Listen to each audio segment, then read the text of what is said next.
The expectations are high for a reason. This is the best Penn State team that James Franklin has led.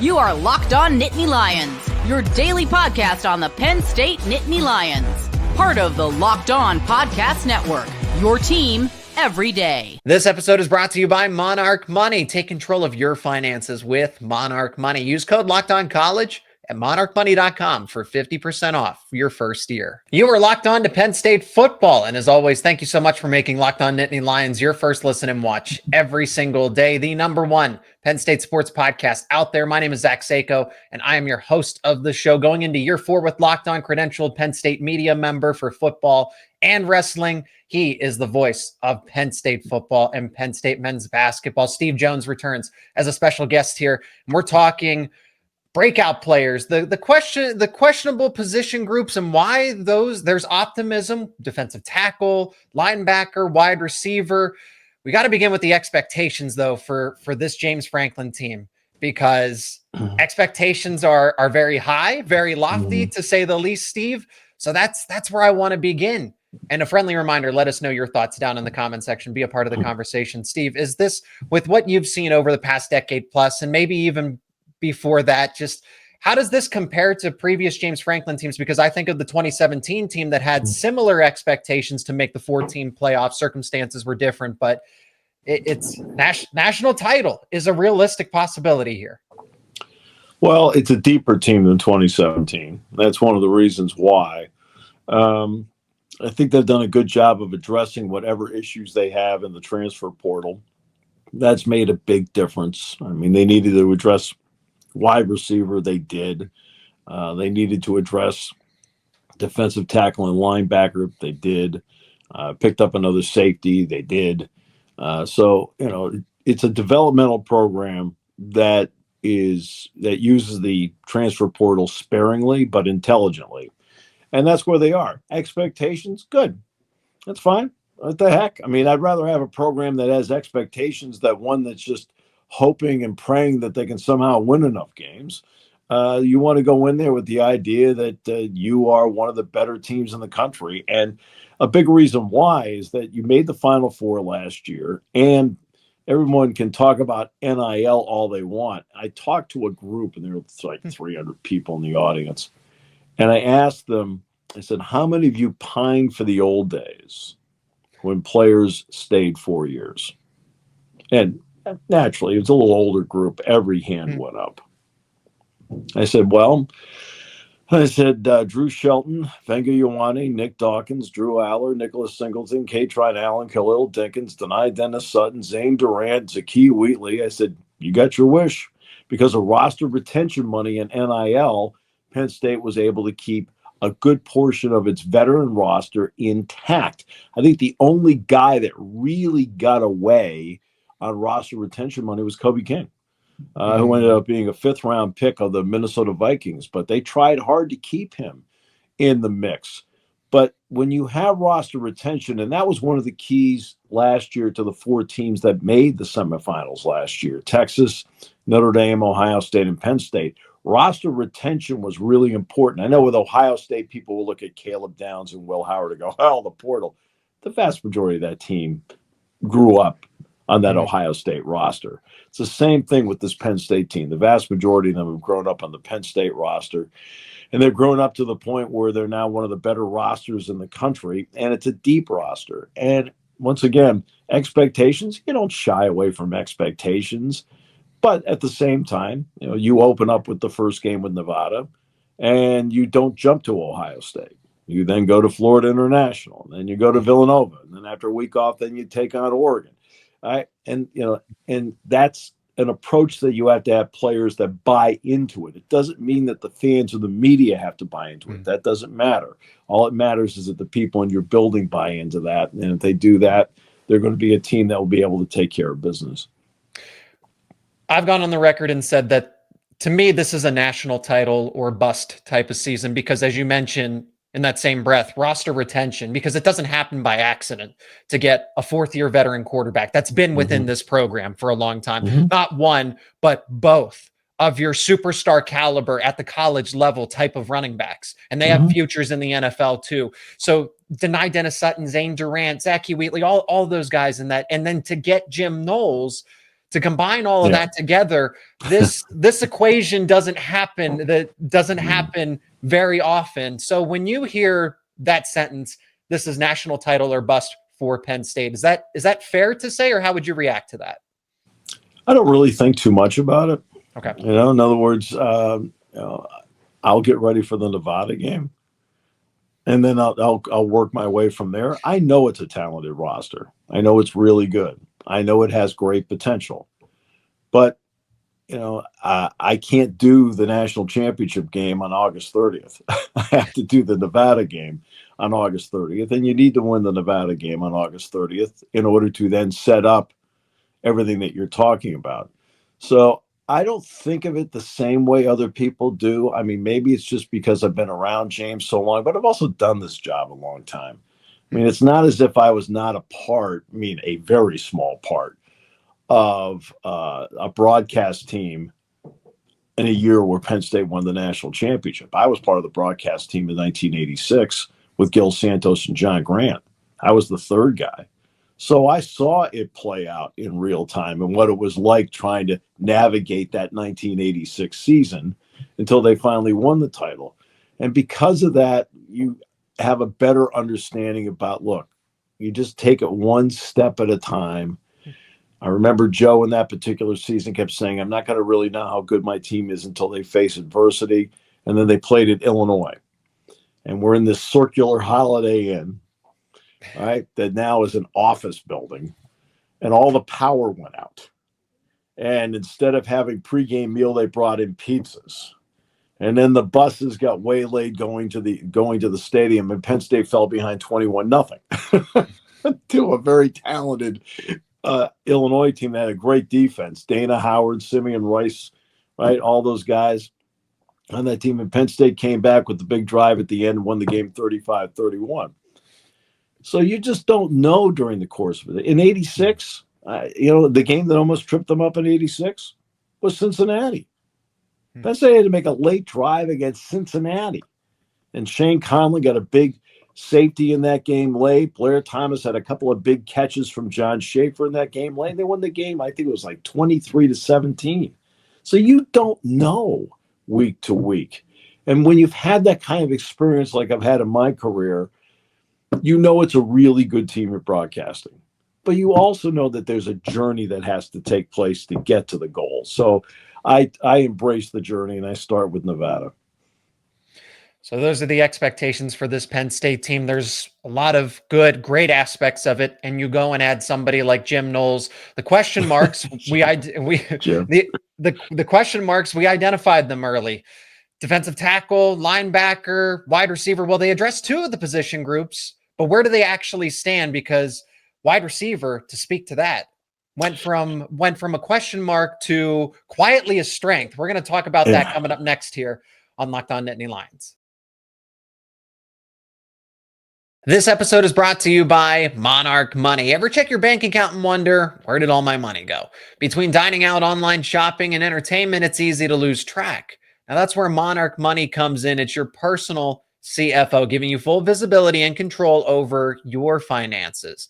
Monarch Money isn't just a budgeting app. It's a complete financial command center where you can track all of your accounts, investments, spending in one place. So you stop just managing your money and you start building wealth. You'll get surprising insights. When I started using Monarch, I realized just how much I was spending on different things like dining out or package deliveries, groceries, you name it. Now I get to budget smarter and save more. You also have the all-in-one convenience. Instead of juggling multiple apps, you can use Monarch to check your finances, track your spending, and even plan long-term goals. You'll get easy collaboration. Managing money with your partner is smoother than ever. You can track shared and personal accounts, set goals, stay on the same page without the stress. Take control of your finances with Monarch Money. Use code LOCKEDONCollege at monarchmoney.com for, get this, 50% off your first year. That's right, 50% off your first year. That is monarchmoney.com. Code LOCKEDONCollege for half off your first year. Penn State's wide receiver core, found 3 starters within the transfer portal. Of course, Trevor Pena is going to have a little bit of a learning curve here because he misses spring camp, but extremely valuable addition. Devaughnte Ross, Kyron Hudson, Trevor Pena project as those starting 3 wide receivers. And then there's not as much pressure. You can have the rotation of Tyser Denmark and Liam Clifford and other options within the passing game where it can be a little more balanced there. So, Steve, when I've said I do believe that this is a strength now and not so much criticism, concern, liability, any of that negativity. If everybody stays healthy, of course. But with what of Ross, Hudson, and Pena give you individually, because they all have different skill sets. Sure. They all give you a specialty skills. So that's what I think really separates them, is that they give you that specialty skill that makes it difficult. You pick your poison kind of thing. Ross out of Troy, I really had not watched. I'm not gonna lie to everybody and say, hey, I watched a whole bunch of Troy games. Oh, you did? People in Alabama didn't watch a lot of Troy games. Okay. But in watching him in practice in the spring, you can see he's got very good hands. He's really quick. And not only that, I think he has a chance to help them in the punt return game as one of the options. He, Zion Tracy, Caden Saunders would be the options on punt returns. Tyser Denmark would be an option on punt returns as well. So we'll see how that plays out. But that was getting him, I think, gave some juice in that spot. Kyron Hudson, know a lot more about him because I watched a lot of video of him going into the USC game and then, of course, saw him play in person. He'll fight for the football.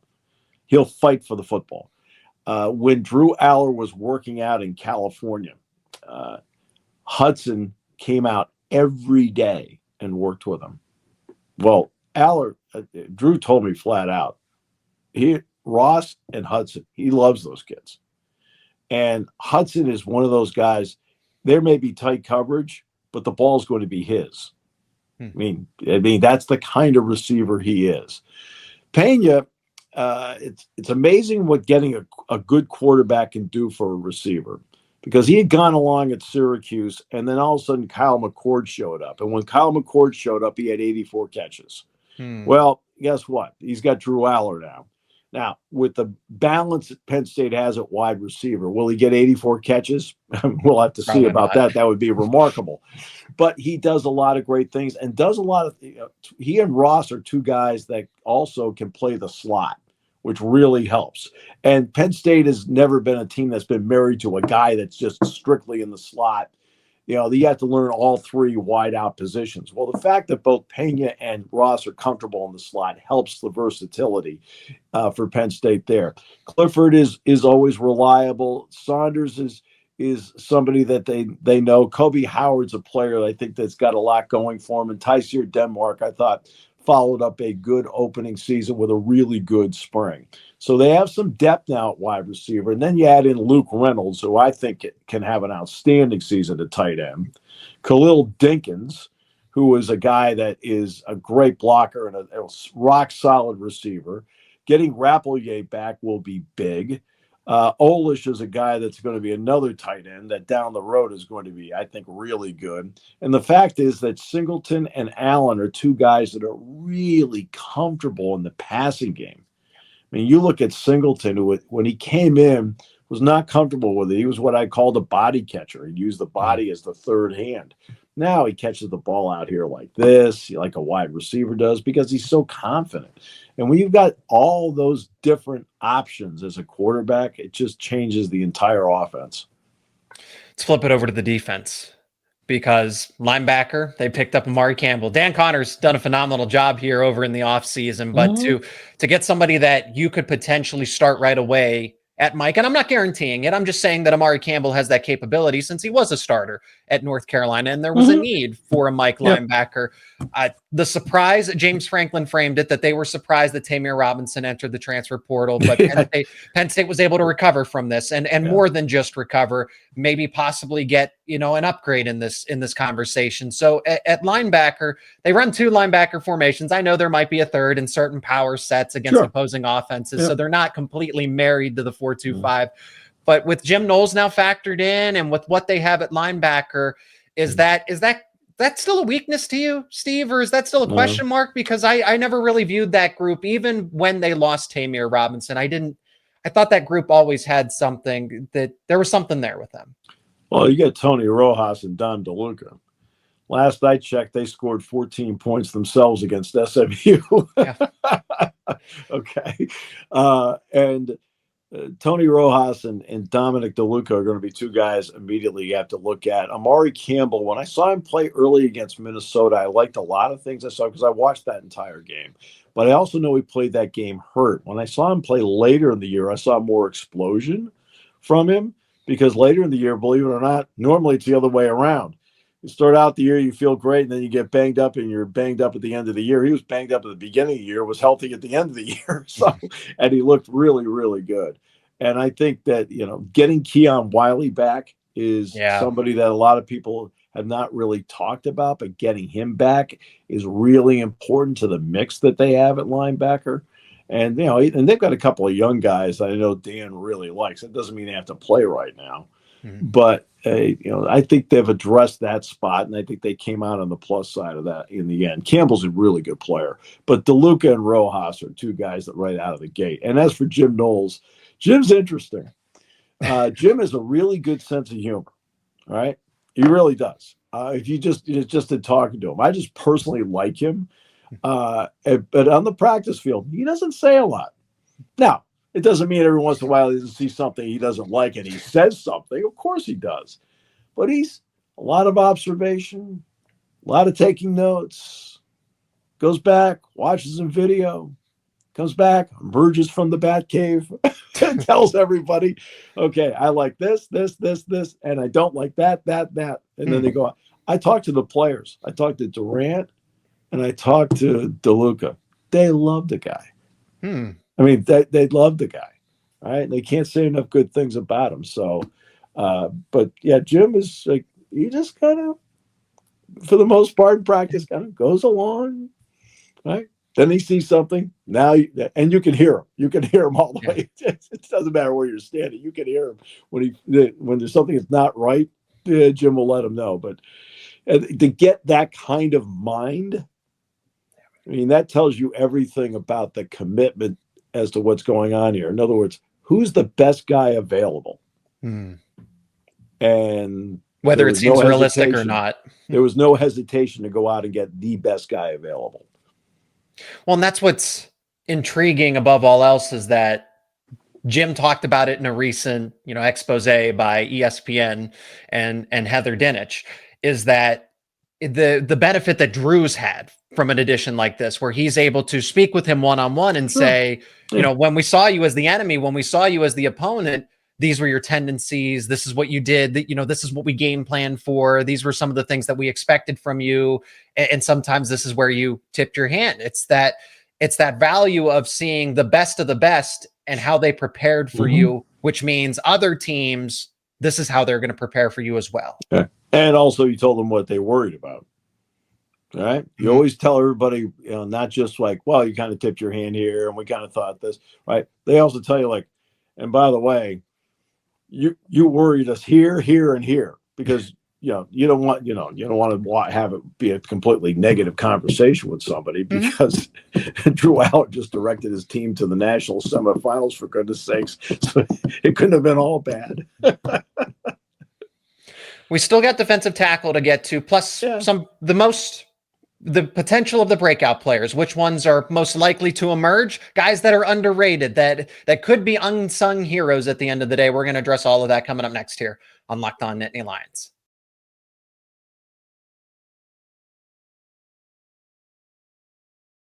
Defensive tackle is something that I've voiced my concern there. It's not, Zane Durant, there's no concern there. His superstar potential. I think he has All-America potential. Securely, he will be one of the best players in the Big Ten Conference at a guaranteed minimum if he plays a full season, right? Alonzo Ford's going to come back from injury. That's a solid 1-2 punch. The analytics, and Steve, I know how you feel about analytics, but that 1-2 punch of Durant and Ford, whether it's the eye test, whether it's the numbers test, those guys are going to be a dynamic duo if and when they're both on the field at the same time. Xavier Gilliam offers a lot of optimism. I think what stands out is the fact that James Franklin was able to securely identify him as an impact player. At least they have confidence in him. But then after that, it's a complete unknown. I know what they're getting in Owen Wafel. I know there's optimism. Hey, Ty Blanding is somebody that can still emerge. Randy Adarica impressed at points in time as an early enrollee freshman. They didn't go and get anybody from the transfer portal, which tells me that Penn State believes that what they have in-house is better than anybody that was available in college football free agency. Not only that, Ford is down 15 pounds. And that's going to help his quickness. And in talking with him, he feels pretty good now, all right, which is really a big plus for them. Gilliam has a lot of potential to him. I think there's a reason why they didn't go out and get another defensive tackle. I think they kind of looked around and said, I think they feel pretty good about what they have at defensive tackle. And I think that's a big reason why the Gilliam has come on in a developmental program, which is what Penn State is. And he's developed. Ty Blanding has developed. Owen Wafel, it took a little bit, like the first 10 days of the spring, to get acclimated. I'm telling you right now, the last 3 weeks of spring, Owen Wafel played really well. And Wafel's going to be a good player. And he's another guy that he'll stay after practice, works on little things. Owen Wafel wants to be good. Adarica is going to be a good player as well. So I think the defensive tackle spot, is actually in a better spot than people realize. And I think showing what Penn State, sometimes it's not only what you do, but what you don't do, that sends a message as to how you feel about something. Well, they looked around and said, we feel pretty good about where we are at defensive tackle. Am I missing anybody from that group? Is there somebody else that could emerge in the rotation, a DeAndre Cook or a Caleb Artis? Well, Caleb Artis was out during the course of the spring, so he couldn't really do much of anything. And he's a veteran that's been there. And Artis, to his credit, has always been, to me, a great team player. I remember a couple of years ago, 2 years ago, he's doing some good things at defensive tackle, but they got low on offensive linemen on the scout team. And that guy went over there and did it because of what the team needed. Team player. And that's the kind of guy that Artis is. And I think he's developed into a good player. But again, he couldn't do anything during the course of the spring. So he's somebody that'll bear watching once they get to the training camp. And secondary-wise, you got Washington, Harris, and Wheatley. You got three guys that all have All-American potential. Getting King Mack back is huge. Zion Tracy, and he didn't do anything in the spring. Zion Tracy didn't do anything in the spring, and he's got a chance to be really good. Darius Dixon is a guy. Everybody saw the big hit that he put on Brown. I'll give Brown credit. When I did the broadcast, popped right up. Yeah. Well, I said to everybody, I said, everybody's got to look at the hit. I said, Brown did not drop the ball. Right. He caught it. Yeah. You're going to get hit. But Dixon played like that during the course of the spring. That was not an aberration that he had a really good blue-white game. He had really good weeks, and he's got, for an 18-year-old, he's got a Big Ten body already. That's very impressive. So they've got a lot of guys that can really play in this group. I think Day Lane is somebody that they need to make a step forward. I thought he made some strides during the course of the spring. I think he has a couple of steps he can make in training camp that can really help.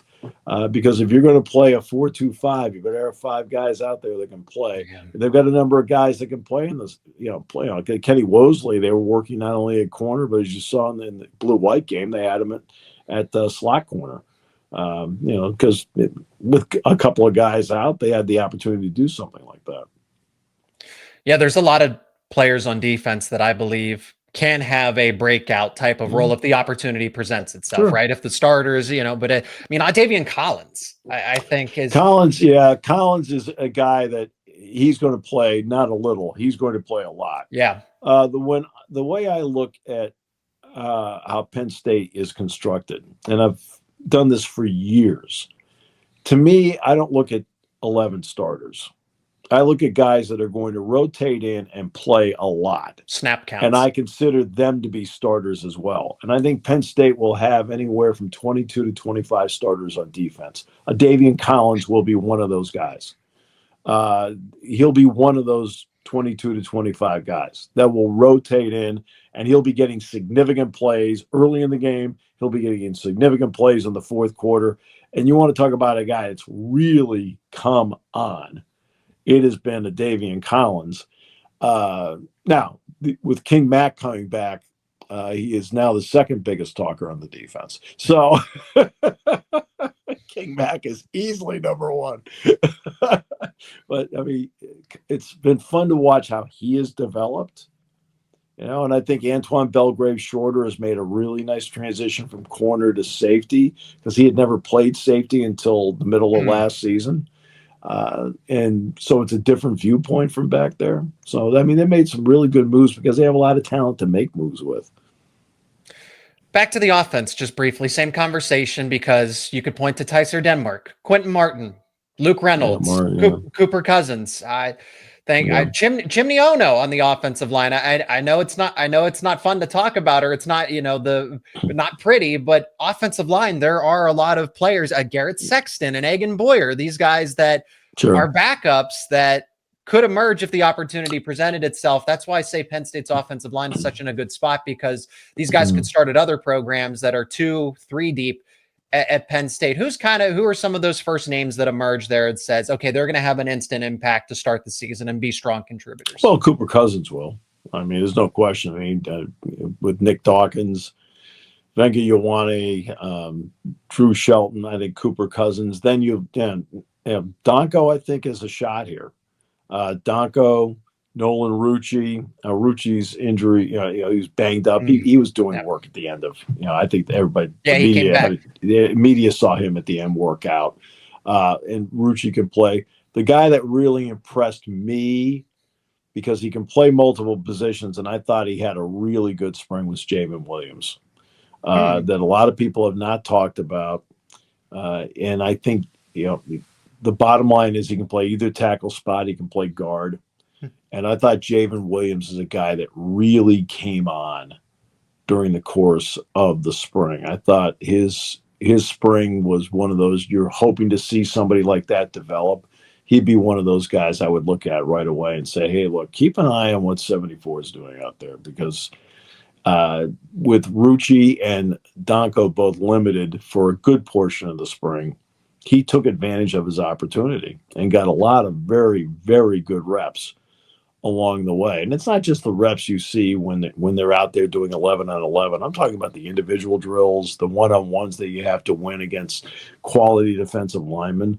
And he was able to do that. And I thought that was a big plus for him during the course of spring. I think that, that offensive line, I think, might be a 2 deep all the way across.